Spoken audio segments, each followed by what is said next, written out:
মানসিক শক্তি সিরিজে গত ভিডিওতে আমরা জানলাম নিজেকে অসহায় মনে করার কী কী পদ্ধতি থাকতে পারে। এবারে জানব এগুলো আমাদের জীবনে কী কী ক্ষতি করে। নিজেকে দুস্থ অসহায় ভাবা সময়ের অপচয় কেবল। নিজের জন্য দুঃখিত হয়ে মানসিক শক্তির ক্ষয় করা হয়। যখন সমস্যার কোনো সমাধানই হয় না তখন সেটা নিয়ে হাউতাশ না করে পজিটিভ লাইফ লিড করা যায়, ইতিবাচক জীবন কাটানো যায়। দুঃখিত মনোভাব কাউকে সমাধানের পথ দেখিয়ে দেয় না, সমাধানের পথ থেকে দূরেই করে দেয়। দ্বিতীয়, এটি আরও নেতিবাচক ইমোশনস তৈরি করে। একবারই ভাবনাকে প্রশ্রয় দিলে আরও দুর্ভাবনার জন্ম হয়। এর থেকে রাগ, হতাশা, একাকিত্ব, অবসাদ বাড়তে থাকে। তৃতীয়, কর্মক্ষমতা কমে যায়, কারণ হতাশা নির্ণয় নেওয়ার ক্ষমতাকে প্রভাবিত করে।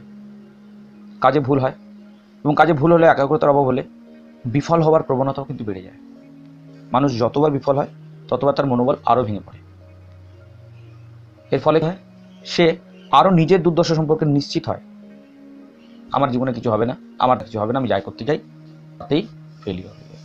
সম্পর্ক হোক, কাজ হোক, টাকা পয়সা, অর্থকড়ি, নিজের জীবনের সাফল্য, সব কিছুর দিকেই যেন সমস্যা হয়ে যায়। এই অভ্যাসের ফলে জীবনের ভালো দিক দেখার দৃষ্টিভঙ্গিটা নষ্ট হয়। সারাদিনে 4টে যদি কাজ ভালো হয় এবং তার মাঝে যদি একটা কাজ খারাপ হয়ে যায়, তাহলে সেই খারাপ কাজের উপরেই মনোযোগটা পড়ে থাকে। এর ফলে কি হয়? হতাশা তৈরি হয়, নিরাশা তৈরি হয়, চারিদিকে যেন হতাশাই দেখা যায়, আশার কিরণ দেখতে পারে না।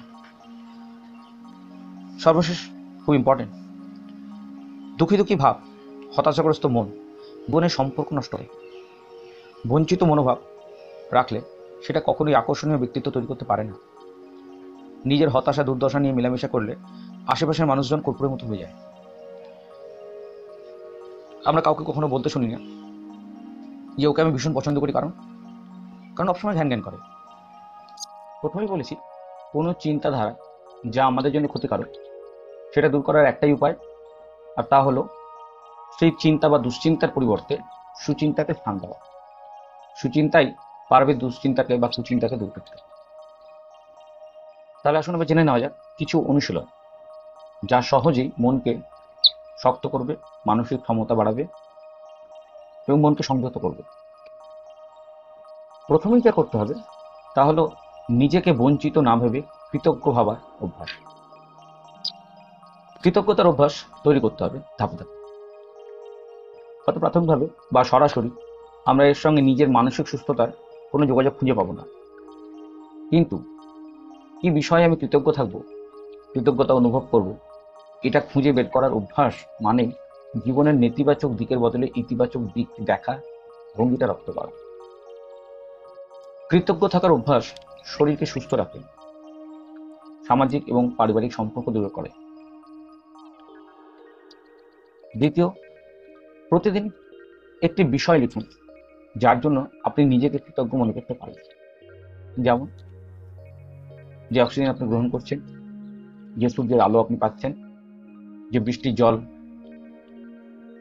আপনার চারিদিকে গাছপালা তৈরি করছে, বাগানের ফুল থেকে শুরু করে আপনার বন্ধু কিংবা পরিবার কিংবা এমন কোনো পরিস্থিতি যেটা আপনাকে ভালো রাখতে পারে বা ভালো রাখতে সাহায্য করে। লেখার অভ্যাস না থাকলে নিজেকে জোরে জোরে বলুন, মনে মনে নয়। রোজ ঘুম থেকে উঠে এবং ঘুমাতে যাওয়ার আগে নিজের বলা কথা নিজের কানে গেলে কৃতজ্ঞতা সম্পর্কে ভাবনা প্রবল হয়। যখনই নিজেকে অসহায় ভাবার সুযোগ পাবেন, সঙ্গে সঙ্গে ভাবনা চিন্তার চ্যানেল চেঞ্জ করে ফেলবেন।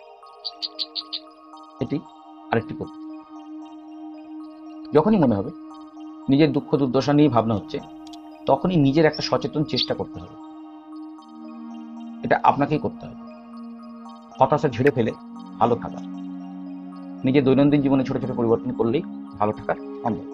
আনন্দে একটি দিন কাটানো মানে এই নয় যে আমরা আমাদের স্বজন হারানোর দুঃখ বিসর্জন দিচ্ছি, বা আমার কর্মজীবন নিয়ে যে হতাশা আছে সেটাকে ঢেকে দিচ্ছি, বা আমার অন্যান্য বিষয়ে পারিবারিক হোক, আর্থিক হোক, যেদিকে কোনো সমস্যা আছে সেই সমস্যা থেকে মুখ সরিয়ে দিচ্ছি, তা নয়। এর মানে একটাই যে আমরা জীবনের উপহারকে গ্রহণ করছি এবং হতাশ থাকা থেকে নিজেকে দূরে সরিয়ে রাখছি। যা হারিয়েছি বা যা নেই তার দুঃখ না করে যা আছে সেটার জন্য কৃতজ্ঞ থাকছি এবং অবশ্যই ভালো থাকবেন। একটি খুব গুরুত্বপূর্ণ পদক্ষেপ যেটা নিতে পারেন সেটা হচ্ছে সামাজিক মহৎ কোনো কাজে নিজেকে জড়িয়ে রাখা।